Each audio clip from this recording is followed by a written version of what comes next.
Hello everyone. कल आपने पढ़ा था सुप्रीम कोर्ट का फर्स्ट पार्ट।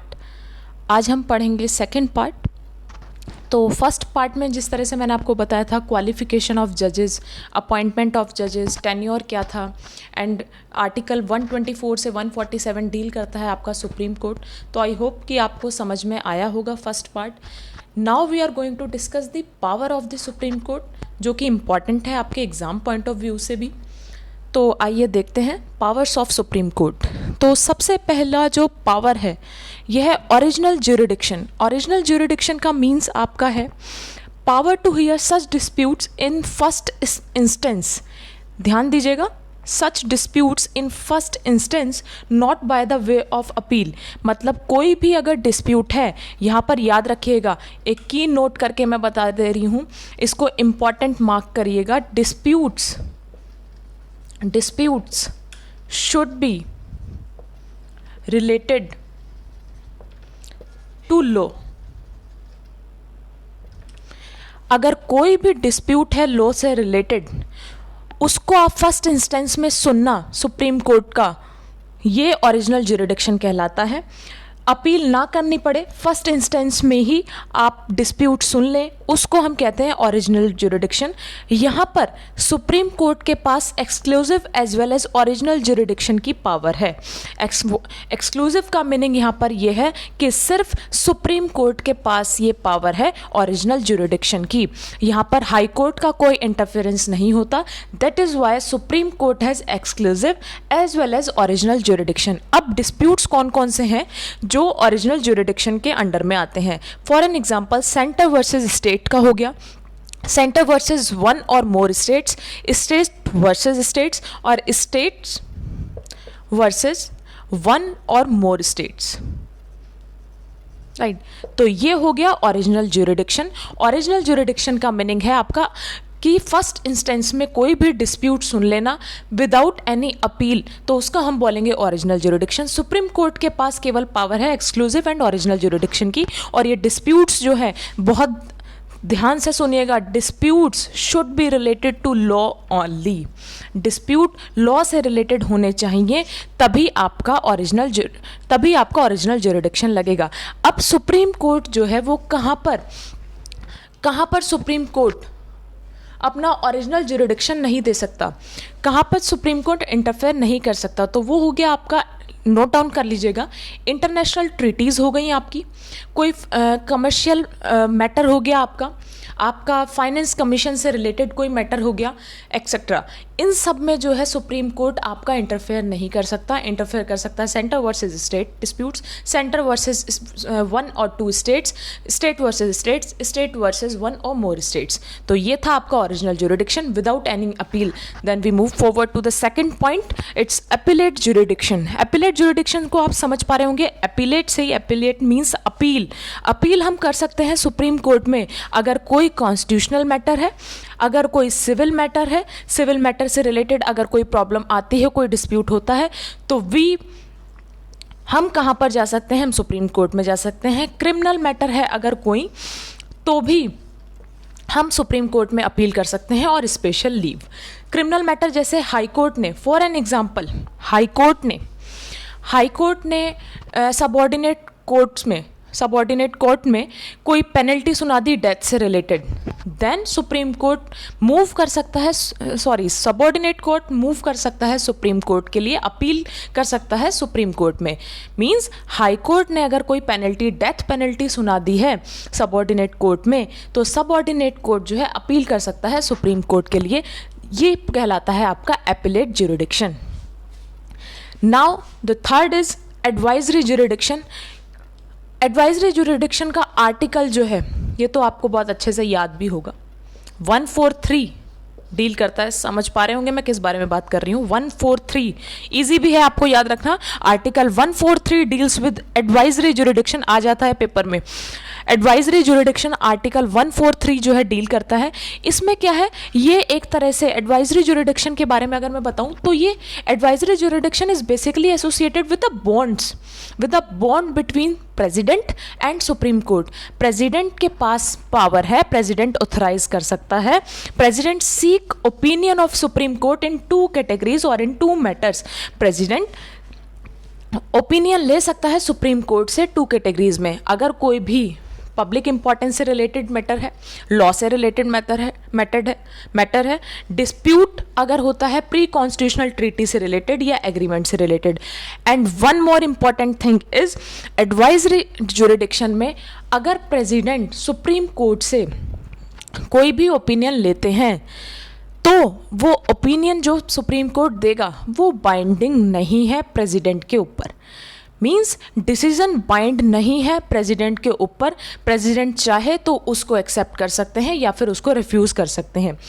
एक और चीज़ इंपॉर्टेंट है, प्रेसिडेंट और सुप्रीम कोर्ट जब प्रेसिडेंट ओपिनियन सीक करते हैं सुप्रीम कोर्ट से, तो सुप्रीम कोर्ट फर्स्ट चांस में डिनाई कर सकता है कि नहीं मैं नहीं दे रहा, मैं ओपिनियन नहीं दे रहा, बट सेकंड टाइम पे सुप्रीम कोर्ट को ओपिनियन देना ही पड़ेगा। तो ये था आपका एडवाइजरी जुरिडिक्शन, बहुत इंपॉर्टेंट है। Advisory jurisdiction deals with article 143। इसमें क्या है, आपके प्रेसिडेंट जो है सीक कर सकते हैं ओपिनियन सुप्रीम कोर्ट से, और ये ओपिनियन जो है बाइंडिंग नहीं है प्रेसिडेंट के ऊपर, चाहे तो प्रेसिडेंट उसको मान सकते हैं या फिर नहीं मान सकते। एंड सेकंड, अगर एक बार सुप्रीम कोर्ट ने मना कर दिया ओपिनियन देने को, तो सेकंड टाइम अगर प्रेसिडेंट दोबारा ओपिनियन मांगते हैं तो सुप्रीम कोर्ट को ओपिनियन देना पड़ेगा। ये होता है आपका advisory jurisdiction. And the fourth is court of record. देखिए, कंटेम्प्ट, कंटेम्प्ट का मीनिंग आप जानते ही होंगे। कंटेम्प्ट ऑफ कोर्ट में बी सिविल और क्रिमिनल। क्वेश्चन में पूछ लिया जाएगा टू टाइप्स के आपके कंटेम्प्ट्स होते हैं। फर्स्ट है सिविल, सेकंड है क्रिमिनल। सिविल एंड क्रिमिनल, एक तरह से सिविल में है अगर आप विलफुली डिसोबे करते हैं कोर्ट के डिसीजंस को, जजमेंट्स को, रिट्स को एक्सेट्रा, तो वो सिविल में आता है आपका। Wilfully disobey the decisions and judgement and writs etcetera of the court, ये आपका सिविल में आएगा। क्रिमिनल में आएगा अगर आप कोर्ट की अथॉरिटी को जो है लोअर करने की कोशिश करते हैं, तो वो आता है आपका क्रिमिनल कंटेम्प्ट में। कंटेम्प्ट ऑफ कोर्ट में भी सिविल और क्रिमिनल। कंटेम्प्ट का बेसिकली मीनिंग होता है ब्रीच। फॉर एन एग्जाम्पल हम बोलते हैं ना ब्रीच ऑफ कॉन्ट्रैक्ट, मतलब तोड़ना। अगर आप अथॉरिटी को तोड़ते हैं, लोअर डाउन करते हैं, तो वो आपका आता है क्रिमिनल में। एंड सिविल आता है विलफुली, मतलब आप जानबूझ के डिसोबे कर रहे हैं कोर्ट के डिसीजंस को, जजमेंट को, रिट्स को एक्सेट्रा, तो वो आता है आपका सिविल कंटेम्प्ट में। तो they are two types of contempts, civil and criminal. Civil आपका wilfully disobey the decision and judgments and the writs of the court, and आपका क्रिमिनल में आता है lowers the authority of the court, ये आता है आपका क्रिमिनल में। तो आपको आई होप कि आपको समझ में आया होगा।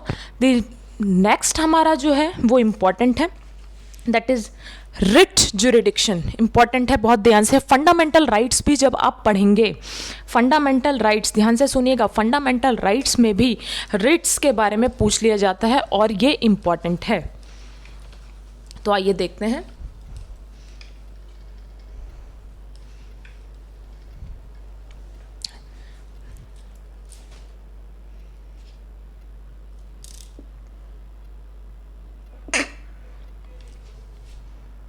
देखिए रिट्स, देखिए रिट्स का बेसिकली मीन्स होता है, मीनिंग है रेमेडी। रेमेडी किस लिए? To protect, remedy to protect the fundamental rights. Basically rights जो है एक तरह की रेमेडी है जो प्रोटेक्ट करती है हमारे फंडामेंटल राइट्स को। अब सुप्रीम कोर्ट के पास पावर है रिट्स इशू करने की अंडर आर्टिकल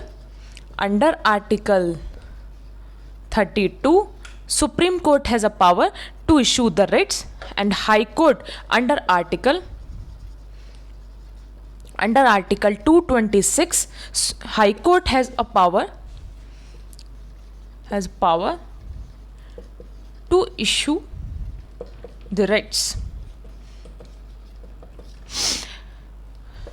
अब एक क्वेश्चन है जो कि इंपॉर्टेंट है, देखिए सुप्रीम कोर्ट सिर्फ फंडामेंटल राइट्स से रिलेटेड रिट्स इशू कर सकता है, एंड हाई कोर्ट जो है वो fundamental rights and other purposes जो भी हैं उनसे रिलेटेड भी रिट्स इशू कर सकता है।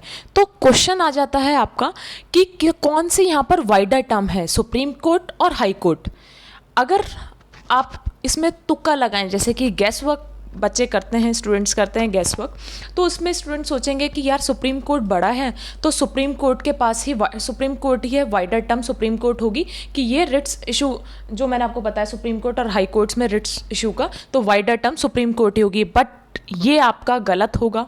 हाई कोर्ट के पास supreme court only deals with only fundamental rights से रिलेटेड रिट्स इशू कर सकता है, and supreme courts fundamental rights and other purpose से भी related.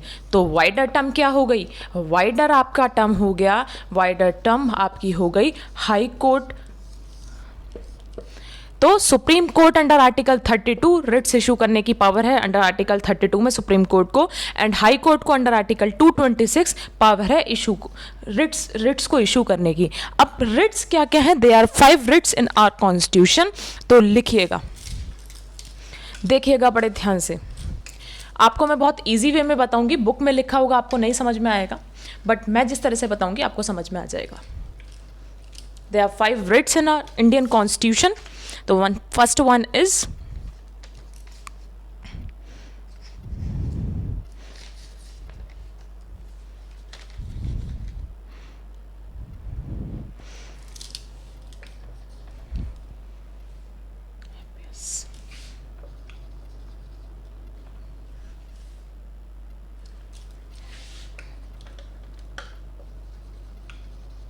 habeas corpus. First, second is mandamus, third is quo warranto, fourth is prohibition, and the last is certiorari. देखिए ये जो term है, आप सोच रहे होंगे मैं क्या फ्रेंच में बोल रही हूँ या किस में बोल रही हूँ, these are Latin terms, right, Latin terms हैं। The first one is habeas corpus, the second one is mandamus, third one is quo warranto, fourth is prohibition and fifth is certiorari. Habeas corpus, habeas corpus के बारे में अगर मैं बात करूं तो habeas corpus का मीनिंग है प्रोड्यूस्ड अ बॉडी ऑफ, सिर्फ इससे रिलेटेड देखिए, प्रोड्यूस्ड अ बॉडी ऑफ का मीनिंग क्या है। फॉर एन एग्जाम्पल, बहुत ध्यान से सुनिएगा, habeas corpus means to produced a body of. अब इसके डिटेल में जाते हैं हम। मान लीजिए कोई